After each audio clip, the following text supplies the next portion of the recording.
Hi guys, hi guys. This is Ali Raza and the topic of my presentation is scales and measurement.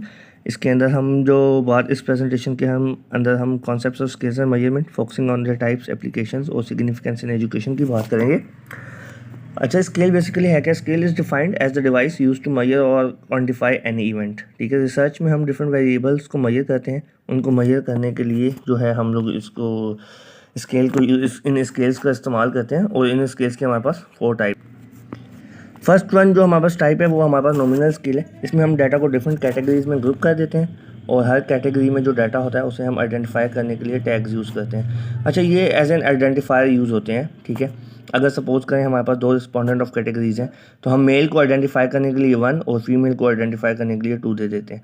इसमें जो है data को हम multiply नहीं कर सकते, डिवाइड नहीं कर सकते, ऐड और सब्ट्रैक्ट नहीं कर सकते, क्योंकि ये बेसिकली हमारे पास मैग्नीट्यूड नहीं है उसका, सिर्फ एक टैग है। ठीक है।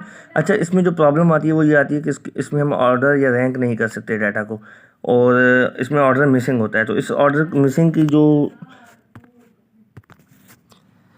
इसकी जो ऑर्डर मिसिंग की वजह से जो हमारे पास जो दूसरा स्केल आता है वो हमारे पास ऑर्डिनल स्केल आ जाता है। ठीक है, इसके अंदर हम वेरिएबल्स को ऑर्डर और रैंक कर सकते हैं। ठीक है, फॉर एग्जांपल अगर हम इसके अंदर हमारे पास जैसे क्वेश्चंस होते हैं कि स्ट्रांगली एग्री, डिसएग्री, सेटिस्फाइड वगैरह, तो बेसिकली उसमें क्या होता है कि हम लोग जैसे ही उनको सिलेक्ट करते हैं तो वो हमारे पास एक रैंकिंग में आ जाता है डाटा।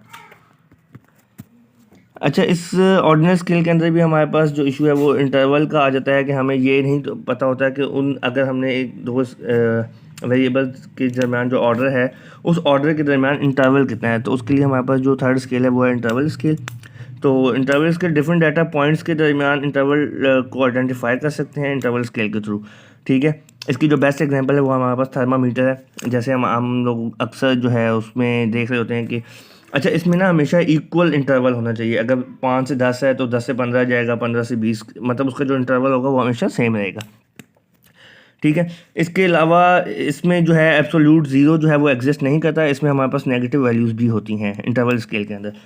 तो इसके बाद जो हमारे पास नेक्स्ट है वो है रेशो स्केल। इसमें सबकी प्रॉपर्टीज़ होती हैं, नॉमिनल स्केल की प्रॉपर्टीज़ भी होती हैं, ऑर्डिनल स्केल की भी प्रॉपर्टीज़ होती हैं और इंटरवल स्केल की भी प्रॉपर्टीज़ होती हैं। अच्छा, इसमें एब्सोल्यूट ज़ीरो एग्जिस्ट करता है और इसमें हम लोग वेट, हाइट, डिस्टेंस, ये जो तमाम चीज़ें हैं ये हम इसमें मेजर करते हैं। ठीक है,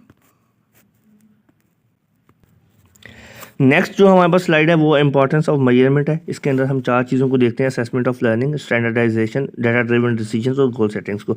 अच्छा, असेसमेंट ऑफ लर्निंग के अंदर हम जो है स्टूडेंट की परफॉर्मेंस को एवेल्यूएट करते हैं और एजुकेशनल इफेक्टिव बनाने के लिए जो मेजरमेंट है वो हम अहम किरदार अदा करती है। स्टैंडर्डाइजेशन के अंदर जो है हम इसकी कंसिस्टेंसी को देखते हैं और ये हमें फेयर कंपेरिजन्स के लिए अलाउ करती है।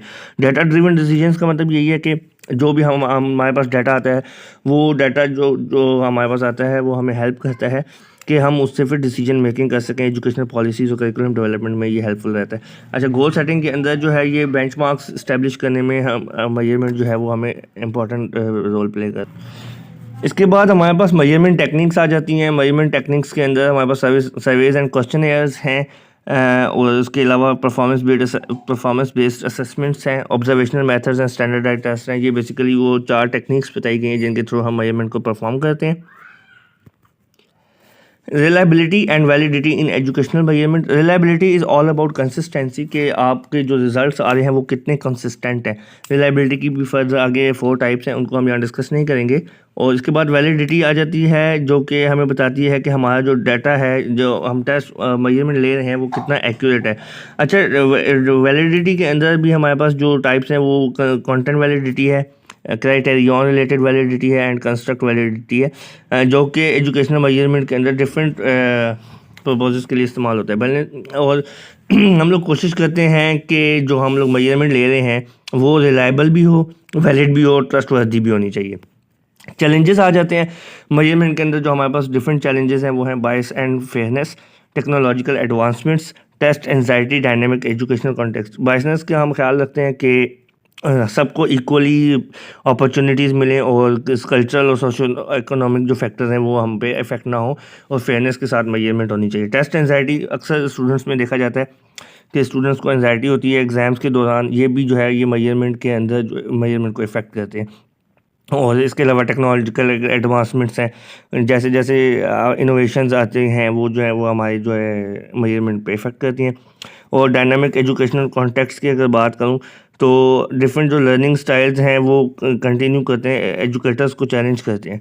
ठीक है, तो ये 4 चीज़ें। इसके अलावा कंक्लूजन में है सिग्निफिकेंस इन एजुकेशन मेजरमेंट की जो है वो सिग्निफिकेंस क्या है, ये शेप करता है एजुकेशनल प्रैक्टिसेस को, पॉलिसीज़ को बनाने में हेल्पफुल रहता है। और ये ऑन गोइंग डेवलपमेंट है, फ्यूचर डायरेक्शंस के लिए बहुत ज़्यादा मेजरमेंट हेल्पफुल रहती है।